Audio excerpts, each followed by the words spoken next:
ಎಲ್ಲರಿಗೂ ನಮಸ್ಕಾರ. ನನ್ನ ಹೆಸರು ಸ್ವರೂಪ್ ಅಂತ. ನಾನು ಮಣಿಕಂಠ ಮೂವಿಲಿ ಸಂಗೀತ ನಿರ್ದೇಶನಾಗಿ ಕೆಲಸ ಮಾಡ್ತಾ ಇದ್ದೀನಿ. ಹಲವು ದೊಡ್ಡ ಸಂಗೀತ ನಿರ್ದೇಶಕರ ಜೊತೆ ಸಹ ನಿರ್ದೇಶಕನಾಗಿ ಕೆಲಸ ಕೂಡ ಮಾಡಿದ್ದೀನಿ. ಈ ಮಣಿಕಂಠನ ಸಿನಿಮಾ ಏನ್ ಬರ್ತಾ ಇದೆ, ಕತೆ ಮಾತ್ರ ತುಂಬಾ ಅದ್ಭುತವಾಗಿ ಮೂಡ್ ಬಂದಿದೆ. ಲಾಸ್ಟ್ ಕ್ಲೈಮ್ಯಾಕ್ಸ್ ಅಲ್ಲಿ 15 ನಿಮಿಷದಿಂದ 20 ನಿಮಿಷದವರೆಗೂ ಎಲ್ಲರೂ ಕೈ ಮುಗ್ದು ನೋಡ್ಬೇಕು, ಕೈ ಮುಗ್ದು ಆ ಚಿತ್ರನ ವೀಕ್ಷಣೆ ಮಾಡ್ಬೇಕು. ಆ ತರ ಕತೆನ ರೆಡಿ ಮಾಡ್ಕೊಂಡಿದ್ದಾರೆ ನಮ್ಮ ಸಂತೋಷ್ ಸಿಂಹ ಸರ್. ಚಿತ್ರಕ್ಕೆ ಸಂಗೀತ ನಿರ್ದೇಶನ ಮಾಡೋಕೆ ಅವಕಾಶ ಕೊಟ್ಟಿದ್ದಾರೆ. ಅವರು ಹೇಳಕ್ ಬಂದಿದ್ದಾಗ ನನಗೆ ಮೈ ಜುಮ್ ಅನಿಸ್ತು. ಅವ್ರು ಒಂದೊಂದು ಕತೆ ನರೇಷನ್ ಮಾಡ್ಬೇಕಾದ್ರೆ ಒಂದೊಂದು ಸ್ಟೋರಿ ಕೂಡ ನನಗೆ ಡಿವೈನ್ ಪವರ್ ಆಗಿ ನನ್ನ ಕತೆನ ಕೇಳಿ ಅದು ತಕ್ಕನಾಗಿ ಒಂದು ಸಂಗೀತ ನಿರ್ದೇಶನಕ್ಕೆ ಇದ್ ಮಾಡಿರೋದು. ಇದರಲ್ಲಿ ನನ್ನೊಟ್ಟಿಗೆ ಸ್ವಲ್ಪ ದೊಡ್ಡ ಕಲಾವಿದರು ಕೂಡ ಸಂಗೀತ ನಿರ್ದೇಶನದಲ್ಲಿ ಭಾಗಿಯಾಗ್ತಾ ಇದ್ದಾರೆ. ಮತ್ತೆ ಟೆಕ್ನಿಷಿಯನ್ಸ್, ಇವಾಗ ಸಿಂಗರ್ಸ್ ಆಗಿರ್ಬೋದು, ಮತ್ತೆ ಲಿರಿಕಿಸ್ಟ್ ಆಗಿರ್ಬೋದು, ವ್ಯವಸ್ಥಿತವಾಗಿ ಎಲ್ಲರನ್ನ ರೆಡಿ ಮಾಡ್ತಾ ಇದ್ದೀನಿ. ಮಣಿಕಂಠನ ಒಂದು ಪವಾಡನ್ನೇ ಸರಿ, ಯಾಕೆಂದ್ರೆ ನಮ್ನೆಲ್ಲ ಇಲ್ಲಿ ಸೇರಿಸಿರೋದು ಪ್ರೆಸ್ ಮೀಟ್ ಅಲ್ಲೇ ಇಷ್ಟು ದೊಡ್ಡ ಪ್ರೆಸ್ ಮೀಟ್ ನಡೀತು. ಅದನ್ನೆಲ್ಲ ಕೂಡಿಸಿ ಒಂದು ದೊಡ್ಡ ಮಟ್ಟಿಗೆ ತಗೊಂಡು ಹೋಗ್ತಾ ಇರೋದು ನನಗೆ ತುಂಬಾ ಸಂತೋಷ, ನನಗೆ ಖುಷಿ. ಯಾಕೆಂದ್ರೆ ಒಂದು ಆರಂಭಿಕದಲ್ಲೇ ಇಷ್ಟು ದೊಡ್ಡ ಮಟ್ಟದಾಗಿ ಪ್ರೆಸ್ ಮೀಟ್ ನಡೆದಿರೋದು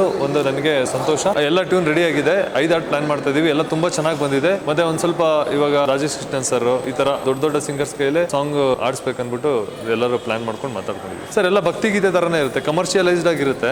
ಭಕ್ತಿಗೀತೆಗಳ ಕಮರ್ಷಿಯಲೈಸ್ಡ್ ಆಗಿರುತ್ತೆ. ಎಲ್ಲರೂ ಕೂಡ ಈ ಚಿತ್ರಕ್ಕೆ ಸಪೋರ್ಟ್ ಮಾಡಬೇಕು, ನಮ್ಮ ಎಲ್ಲ ಕಲಾವಿದರನ್ನ ಬೆಳೆಸ್ಬೇಕನ್ಬಿಟ್ಟು ನಾನು ಕೋರ್ಕೊಳ್ತಾ ಇದ್ದೀನಿ. Thank you.